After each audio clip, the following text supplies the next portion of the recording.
Joe Lieberman's going to Iraq. He does the same goofy McCain trip, where he goes and visits a market, and he says, we're making progress, and it's great, and he wears sunglasses and a flak jacket. He buys sunglasses at the market.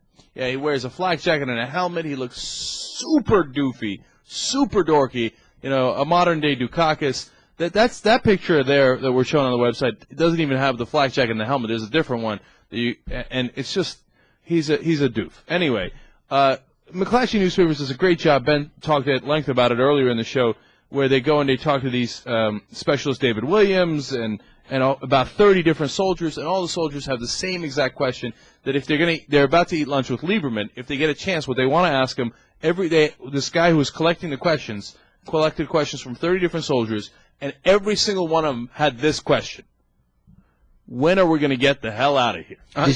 Look, let me be accurate. It didn't say hell in there. Every single one of them wrote down the question, when are we going to get out of here? Now, let's hear Joe Lieberman and see what he's saying after his trip to that's a funny Freudian slip. After his trip to Baghdad. Now, overall, I would say what I see here today is progress, significant progress from the last time I was here in December. And if you can see progress in war, that means you're heading in the right direction. But it's been a devastating month for the U.S. troops. I mean, this is the worst for U.S. troop deaths since November 2004. I mean, how do you square that? How can you say that you're winning the war if that happens? Well, that's the heartbreaking part of it, that the casualties that the American military have taken have been high this month. And part of that is, as I've been told today, because our military is out here, not just in camps, but we're out in the city and other cities, but particularly in the capital city, and we're having a positive effect. I mean, the courage of the American military working with the Iraqis to be living in joint security station areas and out patrolling in Baghdad is why that market is open, and it's why kids are going to school. And that's the awful sacrifice that those who serve us in uniform are prepared to make. Sooner we can continue to make progress and turn more over to the Iraqis, obviously the happier all of us will be. He makes me physically ill. Yeah, first of all, in December he said we're making progress. I mean, so so now in hindsight he goes back and he's like, oh yeah, that was lying in December. That was terrible.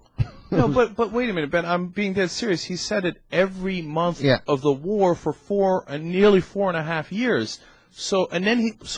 But you're making a great point. When you go back, you say, hey, when you said it in the middle of 2004, were you lying? Were you wrong? Mm-hmm. What was happening there? And why should we trust you when you say we're making significant progress today, as you've said all along for 4.5 years, as we've made no progress? So essentially, in fact, we've gone backwards. So essentially what you're saying is you were wrong or dishonest before then, but now you're certain we're making progress.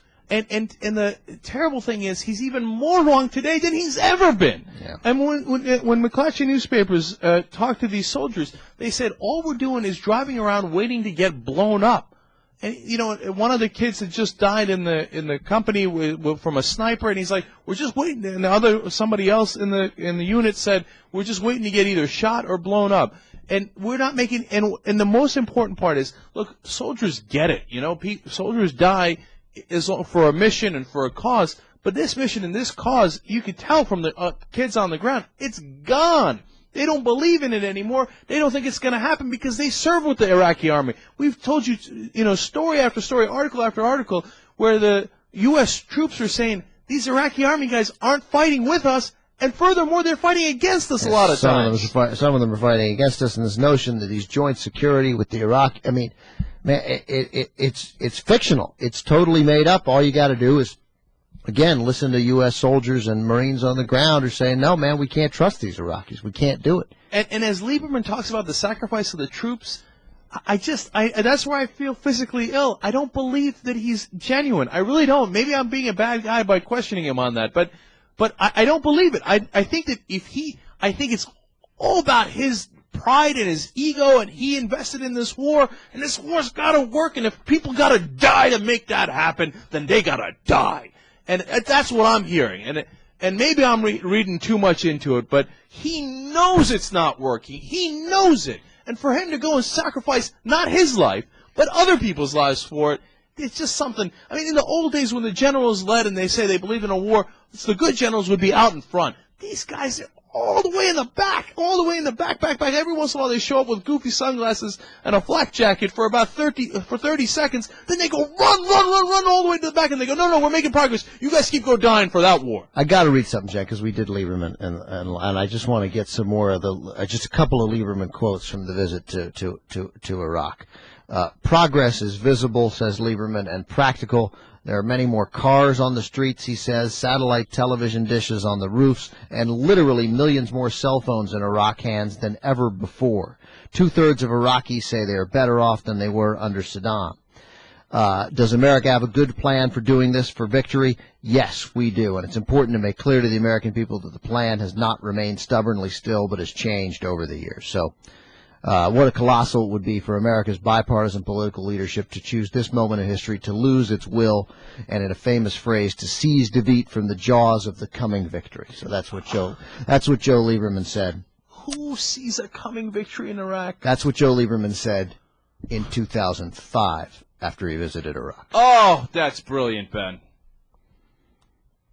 The coming victory in 2005 that Joe Lieberman foresaw.